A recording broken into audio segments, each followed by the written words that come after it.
drying up quickly. I'll try and throw in a photo of what it looked like just yesterday morning. That still had water, but still a little lake where the water just came rushing through and it all backed up. Normally, this is a tiny creek through here. It made it through but it's all gone.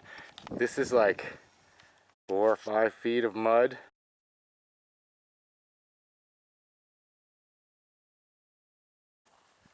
The USGS, the Geological Survey, is out here right now taking measurements. They have a little float tower over there that measures the flow of the water, but they say it won't even probably do anything, it won't even work. Once you get down by the river crossing, it's actually back to pretty much normal, but all the mud ends kind of over there. But you can see these trees are all buried.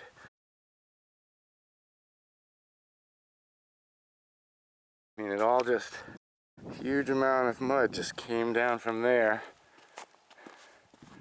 I should not be able to touch this. This should be like 5 feet over my head, and I can touch the bridge. This guy's in the back of it. Look at that. Look at that. This, I'll show you photos, and I think I have video, and look at that. It's just gone. All mud.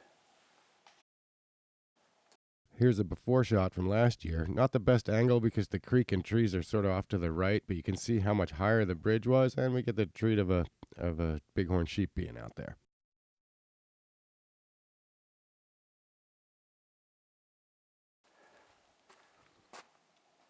This happened Thursday night. This is Monday. Most of the water is gone. There were still little trickles flowing down that canyon last night. And as of a couple months later, the little lake has shrunk, but it appears to be semi-permanent until another big storm washes it away or gives the creek water a way to get through. This is staying. Yeah, it's just unbelievable amount of mud. Just wiped everything out. This was, you would go down in here, and there was a creek here with reeds, and it's just all gone. And the creek only flows when there's high water.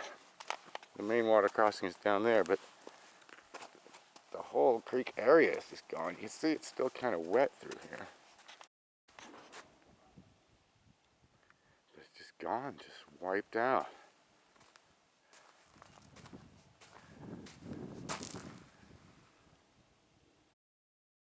What happened was you could see the mud kind of piled up there in a berm, and that's how the lake happened behind it. Crazy stuff.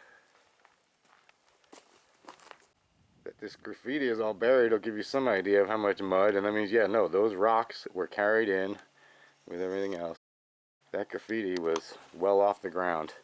It is buried. It said pad thai. And yeah, you can see big, see, whatever it was, it's gone. Huge.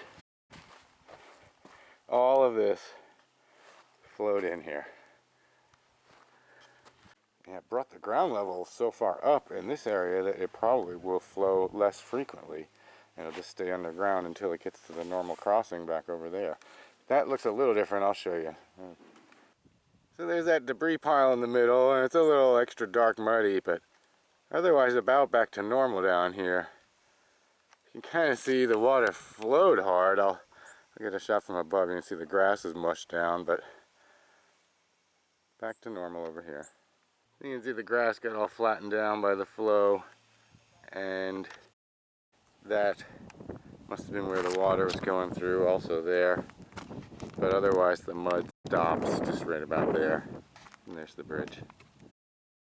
And there you can see it kind of flowed right in through there and down here.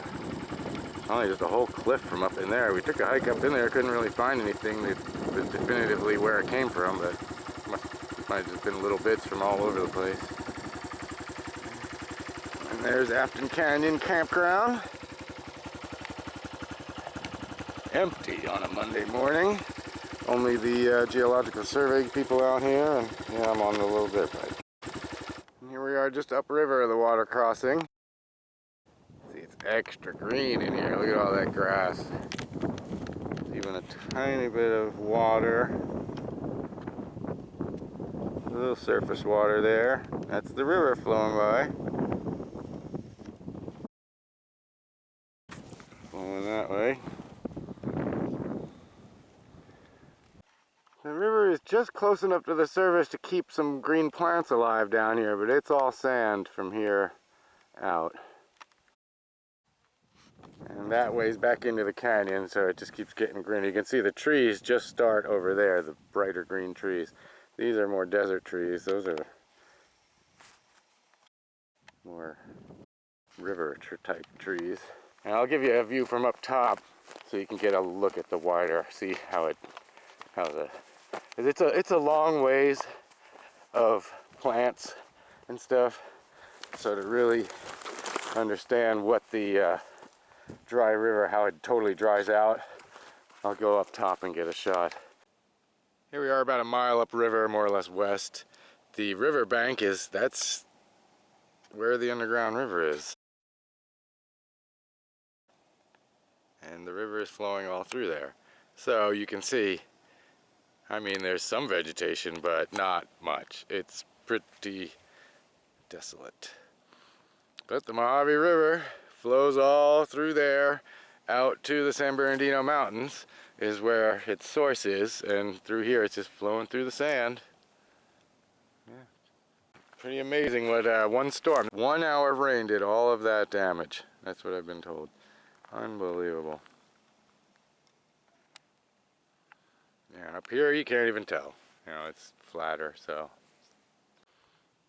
Alright, time to head back to Berkeley. Thanks for coming with us.